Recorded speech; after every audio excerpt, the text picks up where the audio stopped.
Há uma profecia muito forte na Bíblia contra o Império Assírio, um império onde tem a sua capital Nínive. A gente lembra muito da passagem de Jonas, onde Jonas foi lá falar para esse pessoal que era muito ruim, era um pessoal sanguinário. É o pessoal responsável pela destruição do Reino do Norte, de Israel, e quase que ele destrói também Judá. Mas Jonas foi lá, profetizou durante 40 dias, o povo se arrependeu e Deus não destruiu. Mas a gente sabe que esse império acabou sendo destruído algum tempo depois. Então, essas profecias que nós vemos aqui em Naum é de que esse povo não se converteu, não mudou a sua direção, fez muitos males e vai receber sua cota de juízo. Então, daí a gente já tira aquela liçãozinha básica, que é a lição que todo mundo fala quando chega no profeta Naum. Olha, você pode se arrepender dos seus pecados, pode até ouvir a palavra de Deus no momento da sua vida, mas se você continuar caindo, continuar pervertendo o seu caminho, não adianta nada, porque aí você vai trazer destruição para a sua vida novamente. Então, mesmo que no passado você tenha ouvido a palavra de Jonas e tenha convertido o seu coração, mas continuar andando na destruição, você vai acabar tendo a vida toda acabada, toda destruída, mesmo tendo conhecido o Deus verdadeiro. Aí seria uma palavra que as pessoas normalmente usam quando falam de Naum. Eu vou ir pelo caminho de pegar assim, um sentimento do texto, sabe? De pegar assim, o pesar do profeta. Ele fala com muito pesar, muita força, muitas imagens fortes. E então, em vez de eu ficar lendo cada versículo e trazendo aplicação e tentando... Até porque é difícil trazer aplicação. Por isso que o povo não prega muito em Naum. É difícil. Um livro difícil. Vamos lá, vamos tentar. Pelo menos eu vou trazer o meu sentimento diante do sentimento do profeta, certo? Mas eu não vou ficar pegando cada pedacinho e fazendo alguma aplicação, alguma explicação. Eu vou ler logo o capítulo 1 inteiro e depois a gente conversa de uma vez. Veja só, Naum capítulo 1, a partir do verso 2. O Senhor é Deus zeloso e vingador. O Senhor é vingador. Seu furor é terrível. O Senhor executa vingança contra os seus adversários e manifesta o seu furor contra os seus inimigos. O Senhor é muito paciente, mas o seu poder é imenso. O Senhor não deixará impune o culpado. O seu caminho está no vendaval e na tempestade, e as nuvens são as poeiras dos seus pés. Ele repreende o mar e o faz secar, faz com que todos os rios se sequem. Bazã e o Carmelo se desvanecem e as flores do Líbano murcham. Quando ele se aproxima, os montes tremem e as colunas derretem. A terra se agita na sua presença, o mundo e todos os que nele vivem. Quem pode resistir à sua indignação? Quem pode suportar o despertar da sua ira? O seu furor se derrama como fogo e as rochas se despedaçam diante dele. O Senhor é bom, um refúgio em tempos de angústia. Ele protege os que nele confiam. Mas como uma enchente devastadora dará fim a Nínive, expulsará os seus inimigos para a escuridão. O Senhor acabará com tudo o que vocês planejaram contra ele. A tribulação não precisará vir uma segunda vez. Embora estejam entrelaçados como espinhos e encharcados de bebidas como bêbados, serão consumidos como palha mais seca. Foi de você, ó Nínive, que saiu aquele que trama perversidades, que planeja o mal contra o Senhor. Assim diz o Senhor, apesar de serem fortes e numerosos, serão ceifados e destruídos. Mas você, Judá, embora eu tenha afligido, não afligirei mais. Agora vou quebrar o jugo do seu pescoço e arrancar as suas algemas. O Senhor decreta o seguinte a seu respeito, ó rei de Nínive: você não terá descendente que perpetue o seu nome. Destruirei as imagens esculpidas e os ídolos de metal no templo dos seus deuses. Prepararei o seu túmulo, porque você é desprezível. Vejam sobre os montes os pés que anunciam as boas notícias e proclamam a paz. Comemorem suas festas, ó Judá, e cumpram seus votos. Nunca mais o perverso invadirá, ele será completamente destruído. E olha, eu vou diretamente trazer 6 frases que são 6 princípios ou a ideia organizada em 6 passos do que o profeta quis trazer para nós de segurança, ou um sentido de um princípio que a gente pode tirar desse capítulo, porque aí eu já organizo a sua ideia. O que a gente pode aprender? Bom, Deus está contando os dias do mal que se abate sobre a terra. Deus era paciente, Deus é paciente, mas agora ele está irado, ele vai vir né, para defender Israel contra esse império Nínive. E ainda vai preservar o povo de Judá, ele vai destruir, vai trazer o castigo do povo mau e do rei de Nínive. Então foi isso que a gente leu. Deus está dizendo o seguinte, Deus está contando os dias do mal que se abate sobre a terra. Segunda frase, e quando ele agir, ele será como nosso vingador, virá nos defender contra os nossos inimigos. Terceira frase, e mesmo que o inimigo seja forte, porque você percebe que ele está colocando muitas imagens de Deus como poderoso, capaz de fazer grandes revoluções, porque a ideia de que o império de Nínive, né, assírio, era tão forte, tão poderoso, que quem poderá enfrentar esse grande mal? Então ele precisa trazer imagens de Deus como mais forte do que Nínive, né? Então, e mesmo que o inimigo seja forte, nosso Deus é mais forte do que ele. Quarta frase, nós que já sofremos bastante, o jugo estava sobre Judá, né? Eles sofreram por causa dos seus pecados, mas já basta, já foi suficiente.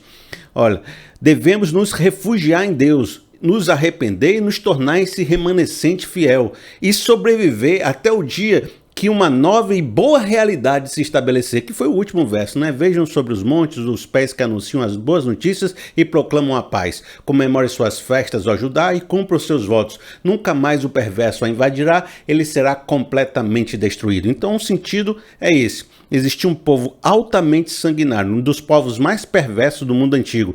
A Assíria, o Império Assírio, cuja capital era Nínive. Ela teve seu oportunidade de arrependimento, mas não dobrou seu coração, continuou sendo mal, porque ela sobrevivia da pilhagem, de ganhar território, pilhar, enriquecer, pegar homens para o seu exército, fazia isso. E em algum momento ela se tornou grande demais e sofreu derrotas demais e ela acabou sendo destruída pela Babilônia. Mas essa aqui é a profecia do que vai acontecer com ela, ainda não tinha acontecido.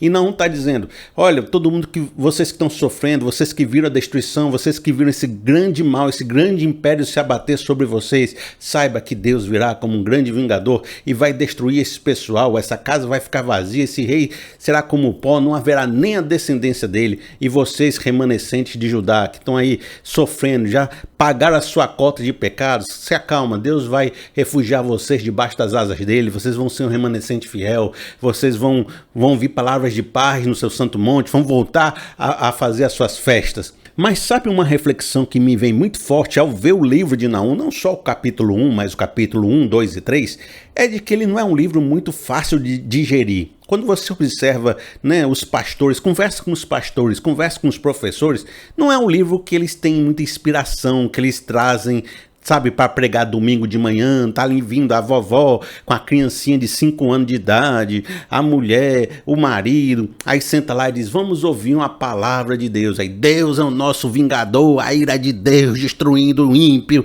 e tudo, e deixando ninguém, nenhuma descendência. Chega a criancinha, sai chorando, né?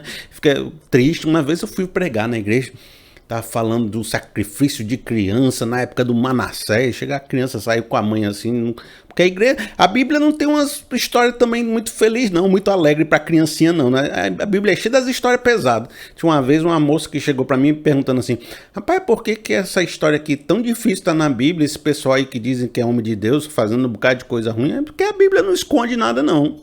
A Bíblia mostra a vida na toda a sua complexidade, na toda a sua perversidade, e não tem gente perfeita na Bíblia também não. É a fé apesar de, é o povo de Deus apesar do que o povo de Deus era. É assim, a vida da gente é assim, perfeito só no céu, aprenda isso.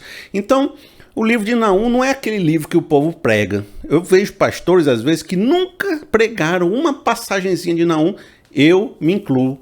Agora não mais, porque agora estou falando dele e passei na frente de um bocado de gente, né? Segura aí, me garanti agora. Embora eu ainda não terminei, né? Não sei nem se eu vou conseguir fazer direito, né? Mas a gente faz o que a gente consegue. A gente trabalha com os ingredientes que dão pra gente, né? Então, mas veja, uma coisa importante sobre esse texto, por que ele é tão impalatável? Por que ele não... A gente não consegue digerir tanto, não serve de tanta inspiração para algumas pessoas? Eu acredito que é por causa da época que nós estamos vivendo. Porque eu já entendi isso bem firme no meu coração, eu vou tentar traduzir esse meu sentimento para vocês. A gente vive numa época meio com abundância de recurso, pode não ter abundância para todo mundo, mas na época do mundo, essa é a época com mais abundância que tem. Vivemos um grande período sem muitas guerras, ou guerras mundiais, ou guerras próximas de nós. praticamente 50 anos sem guerras pesadas, 60 anos, a gente aprendeu a ficar, sabe, meio mal acostumado com uma terra pacificada. E a gente sempre diz aqui no Brasil, né, que o grande problema do Brasil não tem guerra, não tem terremoto, não tem vulcão, não tem furacão. O grande problema é a gente mesmo, né? É a confusão do dia a dia que a gente faz. É as nossas intrigas. A gente é o celeiro do mundo, o maior lugar de mineral, tantas riquezas poderosas e ainda assim a gente sofre. E olha só, por quê? Porque a gente é um povo difícil, igual o povo de Israel. Mas nesse período, a gente fica ali na internet discutindo a vírgula, os pronomes neutros, né, as desigualdades de um, de outro, as inadequações de um, a inadequação de outro, coisas que são ali, parece que uma disputa popular de grupos versus grupos, de coisas. E mesmo assim, mas aquela tragédia mesmo assim, de uma guerra arrasadora, ninguém está vivendo. Mas aqui a gente xinga que o outro é fascista, o outro é nazista, o outro é comunista, o outro é isso, o outro é do mal, hoje é filho do Satanás. A gente fica acusando os outros de nome difícil, dizendo que eles são a pior coisa do mundo. Mas ninguém está vivendo mesmo o nazismo como foi, com aquela guerra, com aquela bomba atômica dos Estados Unidos, com aquela coisa arrasada, os campos de concentração, o pessoal morrendo de fome, ou lá no Stalin, o pessoal morrendo de fome, os filhos tudo sem pai, aqueles meninos soltos, sabe? A violência danada. Quer dizer, a gente não está vivendo essa desgraça. E por não estar vivendo essa desgraça, a gente fica achando que o problema do mundo é só porque não conversou direito. Os vilões agora têm boas justificativas para serem do mal, eles têm complexidades. Só falta a gente botar no colo, passar a mão na cabeça. Ou você foi mal porque você teve uma criação difícil, não foi? Peraí, deixa eu passar a mão na sua cabeça. O importante é, se a gente conversar com todo mundo fica lindo, todo mundo fica em paz. Não existe nem mais maldade. O pobrezinho do ladrão, coitado. É só porque foi uma injustiça social. Na verdade, nós somos o culpado. Ele é o inocente. Aí fica todo mundo assim, passando a mão na cabeça de todo mundo, achando todo mundo lindo. E ninguém tá assim de frente com a maldade mesmo. Por isso parece que os textos que falam mais fortes parecem anacrônicos, parecem fora de rota, parecem fora de tempo, né? As pessoas mais raivosas que a gente vê é alguém no Twitter falando: ah, você é o fuleiragem, escreve lá, parece que tá a pessoa mais raivosa do mundo, mas ele desliga o computador, vai tomar um todinho, vai jogar um futebol, quer dizer, não está vivendo de fato uma destruição. Mas veja, nos últimos anos eu andei estudando muito sobre os pensamentos do século XX, as guerras, querendo conhecer um pouco como era o sentimento da época, o que acontecia. E, gente, quando você está vivendo uma situação mesmo de terra arrasada, de violência, de sangue derramado, de uma ideologia que causa carnificina, você não fica tão tranquilo, os pensamentos não ficam tão leves e alguns textos que antes a gente achava forte demais começam a parecer muito realistas. Por quê? Porque o mal está se materializando de uma forma tão forte que aquilo que era uma coisa mais simbológica ou que era uma coisa, sabe, falar de uma violência parecia algo tão distante, começa a ser a sua vizinhança, começa a ser a tua rua, começa a ser aquilo que você sente na pele. E aí, eu vi, por exemplo, alguns líderes que usavam passagens da Bíblia para tentar incentivar seu povo a se defender contra um grande império do mal. São passagens bíblicas que eu não usava. Eu achava muito forte, muito, né, Deus incentivando a guerra, ou usando a guerra, ou um chamado à guerra. E você pensa assim, rapaz, mas Deus guerra, Deus vingador, Deus irado, Deus... Sabe, a gente não consegue associar muito essa figura, mas também a gente nunca viveu uma guerra assim tão forte, nunca viu sua família toda destruída, violentada, acabada, todos os seus campos de alimentação arrasados, a fome correndo para todo lado. E como é você fazer teologia em meio a toda a destruição de uma guerra, de uma violência? Muitas vezes a gente está fazendo teologia, né, com uma vida boa, vida ganha, vida tranquila, que os nossos problemas são pequenos. Meu marido não está me dando atenção, minha esposa não está me dando atenção, são problemas pequenos, diante de coisas que são cabulosas. E quando eu vi esses líderes usando esses textos de forma a motivar o público e o povo no meio de uma situação horrorosa, eu percebi como eles faziam sentido em outro contexto. Como se você muda o contexto, aquele texto ganha toda uma cor, toda uma força que não tinha antes. E de alguma forma, essa resposta teológica do profeta expressando o coração de Deus no meio daquela circunstância está trazendo uma resposta de esperança.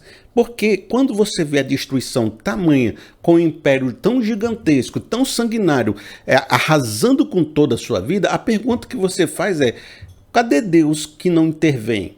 Porque aqui ele vai falar mais à frente, o Senhor é bom. Mas como é que eu vou ter uma consciência que o Senhor é bom se tudo à minha volta é destruição e eu não vejo Deus intervindo para me ajudar, para acabar com esse mal, para transformar essa sociedade?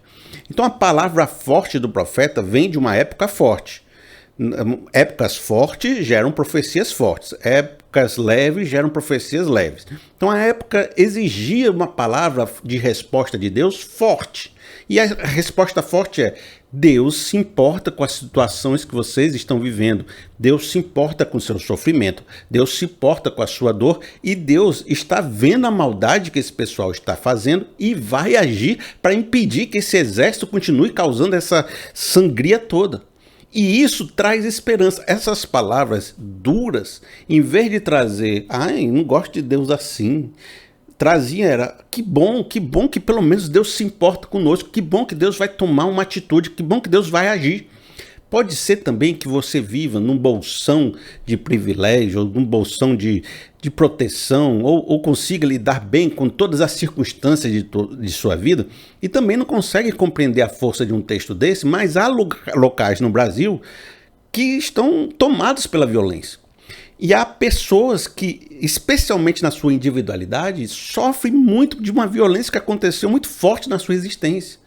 E essas pessoas precisam, às vezes, de um sentimento que diga: olha, Deus está olhando a sua causa. Deus vai lhe trazer justiça. Deus vai cuidar de você. Ainda há um remanescente na sua vida que será preservado. O seu tempo de miséria já acabou, já se cumpriu. Aquelas pessoas que fizeram mal com você também vão se lascar. Calma, vai vir tempos bons que você no seu monte vai celebrar suas festas, e isso é capaz de trazer uma esperança. O fato da gente, às vezes, não perceber a força desse texto é porque não estamos vivendo essa bolsão de violência. Mas o que as pessoas geralmente fazem em épocas boas é espiritualizar o texto, e não está errado, certo? Quero que você entenda isso, que eu não estou usando esse argumento em contra-argumentação que eu falei antes. As pessoas espiritualizam o texto para o mal oculto. Como assim, Felipe? Olha, em vez de ser um grande império, o exército mesmo, com o líder lá, o rei mesmo, vindo batalhar, se torna as hostes malignas de Satanás, os demônios, o mal no coração humano, a perversidade das pessoas, as injustiças sociais. E você traveste esse grande mal que causa violência no meio de nós a coisas ocultas, coisas espirituais, ou coisas que são sistemas ruins, ou pessoas, até gente que diz assim: são poderosos. Esses poderosos não tem nome, não tem lugar, não tem canto, não tem o que ele fez, mas é algo oculto. Porque enquanto você não vive algo pesado, você imagina que o mundo também não está tão perfeito assim. Então existem situações espirituais que são os nossos inimigos, que estão agindo de forma oculta, e é essa batalha espiritual que nós vivemos. É por isso que eu estou desempregado, é por isso que minha esposa está brigando comigo, é por isso que não há paz na minha casa, é por isso que meu filho está nas drogas, é porque o reino espiritual está atacando a minha família. Mas Deus vai se levantar com seus anjos e vamos repreender Satanás, e ele não vai ter força sobre nós, e esse reino de Satanás já está caído por terra em nome de Jesus, e você já está restaurado. Eu não digo que isso não é, eu não estou falando isso para dizer de novo, em contra-argumentação aquilo. Eu estou dizendo que em tempos mais de paz, o inimigo se torna mais espiritual.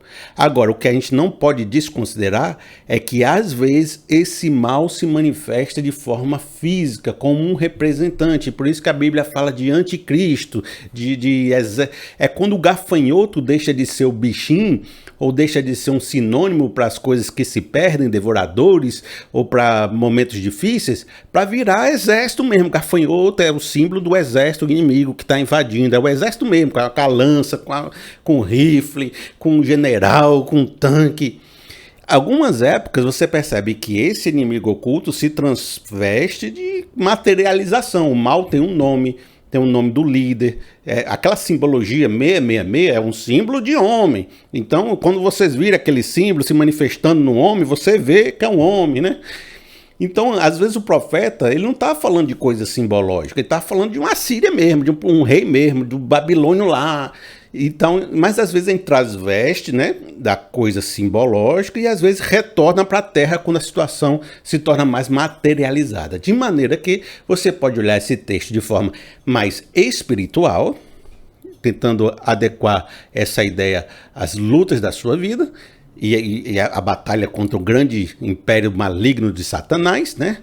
O príncipe da potestades do ar. E quando esse reino se materializa, ele também serve de resposta teológica a pessoas que estão sofrendo de exércitos inimigos e malignos mesmo que vêm com força, e aí você tem o nome do inimigo, a força do inimigo, aí você precisa compreender, esse exército inimigo é forte, mas Deus é mais forte que ele. Aí vem a força do texto, novamente de forma objetiva. Dito isso, eu queria repetir mais uma vez aquelas 6 frases, como se fosse um parágrafo para você entender a força do que o texto quer nos ensinar. Diz assim: Deus está contando os dias do mal que se abate sobre a terra, e quando ele agir, ele será como nosso vingador, virá nos defender contra os nossos inimigos. E mesmo que o inimigo seja forte, nosso Deus é mais forte do que ele. Nós, que já sofremos bastante, devemos nos refugiar em Deus, nos arrepender e nos tornar esse remanescente fiel e sobreviver até o dia que uma nova e boa realidade se estabeleça. Esse seria o princípio geral que eu estou ensinando para vocês. Ora, isso é uma realidade concreta, ora, isso é uma realidade espiritual que pode ser aplicada em algum contexto da sua vida. Mas se você me pergunta, Felipe, mas qual é a reflexão de hoje para nós? A reflexão é a reflexão de esperança, por incrível que pareça, né? Porque o texto forte às vezes pode não parecer esperança, mas também é uma reflexão para você analisar o seu momento. Faça esse exercício. Você lê o capítulo 1, de repente lê até o capítulo 2 e o capítulo 3. E agora você lê o texto. É o teu exercício para você fazer a sua reflexão. Você vai ler o texto. Aí depois você vai pensar, esse texto tem alguma coisa a ver com a minha vida? Segunda coisa que você vai pensar, eu me identifiquei com alguma coisa? Aí você vai pensar isso, então, aí você responde, não, sim. Aí você vai pensar, está fazendo sentido o que esse profeta está dizendo, a maneira como ele está construindo, isso fala comigo, com o meu momento? Bom, se você fez essas perguntas e leu o texto e você respondeu que nada disso faz sentido para você, não tem força para o seu momento, não tem força para a sua atual realidade, eu tenho uma palavra para você. Você está vivendo um bom momento da sua vida. E os seus problemas não são tão grandes problemas assim, apesar de que você acha que é, porque na sua referência do que é bom, do que é ruim, que está aqui, ó, aqui é bom, aqui é ruim. Eu estou mais ou menos aqui, então, ó, tem muita coisa ainda ruim na minha vida. Na sua referência, seus problemas são muito pequenos, você não consegue perceber porque você não está tendo uma referência de uma terra arrasada. Então, o que você pode aprender nesse primeiro momento é, poxa, se eu não me identifico com o escrito de Naum, significa que minha vida está muito melhor do que eu imaginava, então vou parar de dar tanta importância para esses pequenos problemas que estão afligindo tanto o meu coração.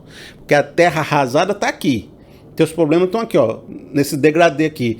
Então, poxa, eu estou com um problema ali com meu filho, com meu casamento, com minhas coisas, mas ainda dá para viver, ainda dá para trabalhar, ainda tem um emprego, ainda tem... Então calma o coração, agradece a Deus, porque tem gente que vive muito pior, com muito mais desgraça do que eu. Aprende a agradecer. Se você não se identificou com o texto de Naum, você está bem. Aprende a dar glória a Deus por isso. Se você se identificou com o texto de Naum, então você está vivendo um tempo tenebroso e ele fez sentido. Então, aí que você tem que ler mesmo, porque aí ele vai trazer uma força de um Deus que vai lhe ajudar no tempo difícil que você talvez esteja precisando ouvir sobre isso. Agora, se o tempo está tenebroso, então é um sinal de que você deve se refugiar em Deus. Isso significa ser esse remanescente fiel, sabe? Se arrepender dos seus pecados, andar de forma correta e justa, prestar atenção se você está gastando demais, se você está fazendo coisas que não deve fazer. O tempo de crise é o tempo de ajuste, é o tempo de enxugar, é o tempo de azeitar a máquina para ficar com o mínimo possível e sobreviver. De repente, amigo, a palavra para você é sobreviva, porque se você sobreviver todos esses acontecimentos que estão aí no mundo, que estão sendo tenebrosos, você talvez experimente um tempo de paz, um tempo de fartura lá na frente. Por isso, se Naum está fazendo muito sentido para você, a palavra para você é sobreviva. Seja o remanescente fiel, ande de forma justa, arrependa o seu coração. E essa é a palavra que eu tenho para vocês. Mas antes de ir embora, eu vi uma frasezinha aqui que eu queria trazer essa ilustração, essa analogia. Pense assim, ó, a mensagem já terminou aqui, certo? Mas eu ainda vou fazer uma analogia que não tem muito assim cara de mensagem, é cara de conversa de Felipe com a pessoa que está sentada aí do seu lado. Conversa com você, a gente está sentado assim, tomando cafezinho com bolo de milho, certo? Aí conversando besteira, eu vou te usar essa analogia como uma conversa de cafezinho. Já terminamos a palavra. Essa ideia aqui do Deus vingador, né? Vou ler de novo com vocês aqui, ó, a frase, ó, diz assim, ó. É o primeiro verso 2. O Senhor é Deus zeloso e vingador.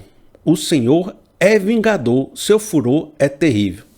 Dentro dessa reflexão que a gente fez, eu lembrei daquele filme Busca Implacável. Os irmãos já assistiram o filme Busca Implacável? É um filme que é o seguinte, vou contar a história para vocês. Os 20 primeiros minutos é um filme.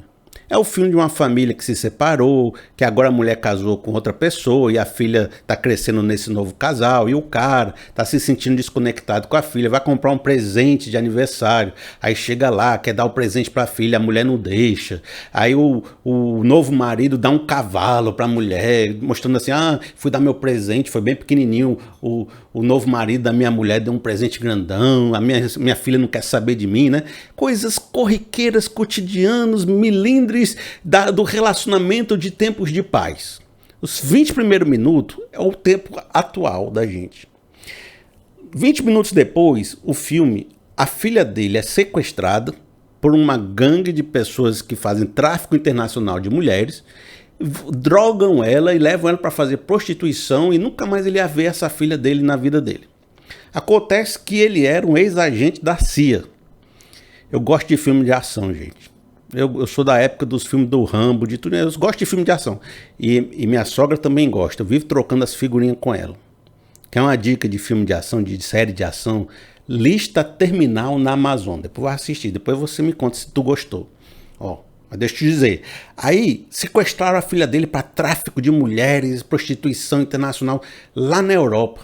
E ele era um ex-agente da CIA. Quando o cara ligou para ele, ele falou, olha, eu sou o cara mais ruim aqui do pedaço da CIA, eu sei habilidades aqui para destruir vocês tudinho, se você não soltar minha filha agora, você vai se arrepender. O cara falou, pois boa sorte aí, pronto, aí vai o filme todinho, o Vingador atrás de resgatar a filha dele.